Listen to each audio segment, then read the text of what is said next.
Welcome to study channel. मेरा नाम है मोहम्मद कैसर। डिस्ट्रिक्ट प्रायोरिटी को लेकर बहुत सारे सवाल आप लोगों के आ रहे हैं। आपके सभी सवालों का जवाब इस वीडियो में मिलेगा, लास्ट तक बने रहिएगा। बीपीएससी ने रिक्तियां वेबसाइट पर जारी कर दी हैं, तो 1 to 5, 6 to 8, 9, 10 और 11, 12 जिलावार भी रिक्तियां जारी हो गई हैं।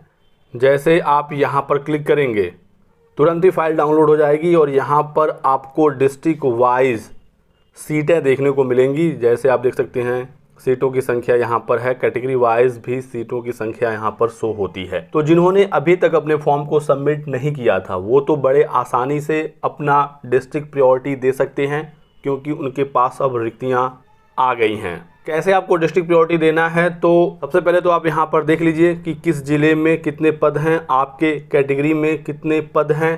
यदि आपके ज़िले में ठीक ठाक रिक्तियाँ हैं तो आप अपना ज़िला दीजिए और अपने आसपास के ज़िलों को देखिए, सीटों की संख्या देखिए और उस हिसाब से डिस्ट्रिक्ट प्रायोरिटी दीजिए। मान लीजिए यदि आपके जस्ट बगल में कोई ज़िला है लेकिन वहाँ पर रिक्तियाँ बहुत ही ज़्यादा कम हैं, तो आप थोड़ा सा दूर बढ़कर ज़्यादा सीटों वाली ज़िलों को डिस्ट्रिक्ट प्रायोरिटी के रूप में दे सकते हैं। क्योंकि यदि आप बहुत नज़दीक का लालच करेंगे तो हो सकता है वहाँ पर सीटें कम हो, वो ज़िला ना मिले और आपको कहीं बहुत दूर मिल जाए। ऐसे ही अदर स्टेट वालों को भी 3 डिस्ट्रिक्ट प्रायोरिटी देना है, तो आप भी अपने कन्वीनियंस के हिसाब से देख लीजिए कि कहाँ पर आने जाने की सुविधा है, कहाँ पर बेहतर फैसिलिटी है, ट्रेन की सुविधा कहाँ पर है, आपके डिस्ट्रिक्ट से कहाँ पर आसानी से जाया जा सकता है। तो ये कुछ फैक्टर हैं जिसका आपको ध्यान रखना चाहिए।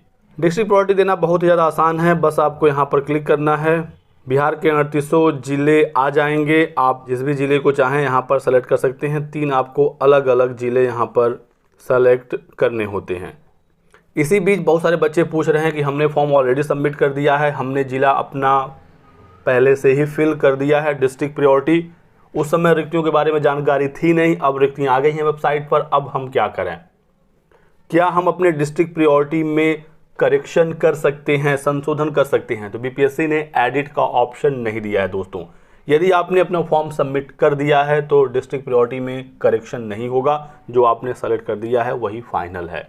तो अब आप परेशान मत होइए, जो आपने सेलेक्ट कर दिया। अब आप तैयारी करिए, पढ़ाई करिए। आशा करता हूं कि आपने अपने आसपास के ज़िलों को ही सेलेक्ट किया होगा। हालांकि बहुत सारे बच्चे ये कह रहे हैं कि जो ज़िला हमने सेलेक्ट किया है वहाँ पर रिक्तियाँ बहुत ज़्यादा कम हैं। कुछ बच्चे तो कह रहे हैं कि वहाँ पर रिक्तियाँ हैं ही नहीं, क्या हमारा फॉर्म रिजेक्ट हो जाएगा? फॉर्म किसी का भी रिजेक्ट नहीं होगा डिस्ट्रिक्ट प्रायोरिटी की वजह से, सीटें कम हो या ज़्यादा हो। यदि आप वहाँ की मेरिट को क्वालिफाई करेंगे तो आपको वो डिस्ट्रिक्ट अलॉट होगा, नहीं तो वो डिस्ट्रिक्ट अलॉट नहीं होगा।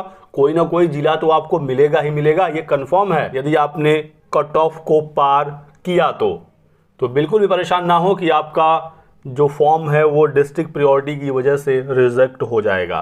ठीक है, तो ये टेंशन बिल्कुल ख़त्म कर दीजिए।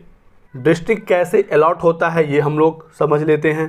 ये है बीपीएससी TRE 3 का ऑफिशियल नोटिफिकेशन और इसमें आप देख सकते हैं कि किस प्रकार से जिला का आवंटन होता है। यहाँ पर बताया गया है कि शिक्षा विभाग के विद्यालय अध्यापक के पदों पर नियुक्ति हेतु अभ्यर्थियों को आवेदन करते समय 3 जिलों की अधिमानता अवरोही क्रम में देना होता है। 3 जिले का क्रम आपसे मांगता है बीपीएससी। सबसे पहले आपको कंसिडर किया जाता है पहला डिस्ट्रिक्ट प्रायोरिटी, वहां पर आपको जिला अलॉट नहीं हुआ तो सेकंड, वहां पर नहीं हुआ तो थर्ड।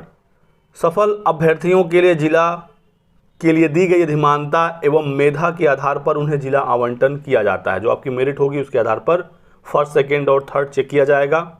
अभ्यर्थी के मेधा के अनुसार तीनों अधिमानता में से यदि कोई भी प्राप्त नहीं होता है, मान लीजिए तीनों जिलों में से कहीं पर भी आपका मेरिट क्वालिफाई नहीं होता है, तो अंग्रेजी वर्णमाला में अल्फ़ाबेटिकल ऑर्डर में 3800 जिलों को सेट कर दिया जाएगा। बारी बारी सभी जिलों को चेक किया जाएगा और जहां पर आपकी मेरिट बनेगी एक जिला आपको अलॉट हो जाएगा। यदि आपने कट ऑफ को पार किया बीपीएससी TRE का तो कोई ना कोई एक जिला आपको जरूर मिलेगा, ये 100% तय है। बहुत सारे बच्चे पूछते हैं क्या 3800 जिलों का अलग अलग मेरिट बनता है? तो ऐसा नहीं है। एक कॉमन मेरिट होता है जो राज्य स्तर पर होता है। ठीक है, यदि आपने उस मेरिट को क्वालिफाई किया तो आपको कोई एक जिला मिलेगा, ये तय है।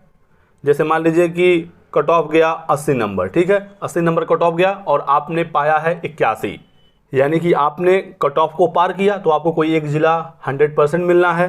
अब यहाँ पर होता क्या है कि हर जिले की कुछ रिक्तियाँ हैं। जैसे यहाँ पर देखिए अररिया में 18 सीट है।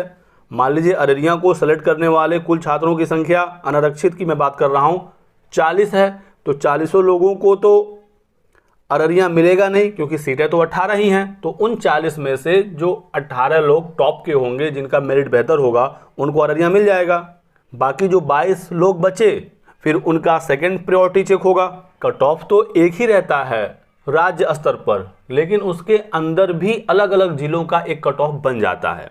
और 80 यदि कट ऑफ गया है तो इसका मतलब है कि इन 38 जिलों में से कोई एक जिला जरूर होगा जहां का कट ऑफ 80 है, तो ही तो ओवरऑल 80 गया है। यदि किसी एक जिले का कट ऑफ 80 ना होकर 81 होता तो कट ऑफ भी 81 होता। बात को आप समझिएगा। तो यदि आपने कॉमन कट ऑफ को पार किया तो कोई एक जिला आपको अलॉट होगा। फर्स्ट सेकंड थर्ड में से मिल गया तो बेहतर है, नहीं मिला तो फिर ABCD के हिसाब से अल्फ़ाबेटिकल ऑर्डर में सभी जिलों को सेट किया जाएगा। और ये जो आप लिस्ट देख रहे हैं ये अल्फ़ाबेटिकली अरेंज है। देखिए, सबसे पहले A वाले सभी जिले आएंगे, अररिया, अरवल, औरंगाबाद। फिर A के बाद B, बांका, बेगूसराय, भागलपुर, भोजपुर, बक्सर।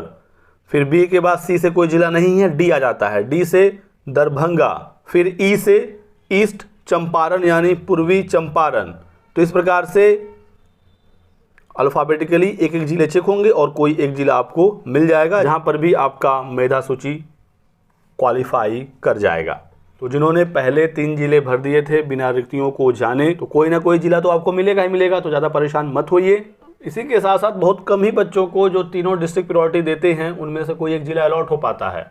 ठीक है, 3 ही जिला का ऑप्शन देता है, टोटल जिले हैं 38।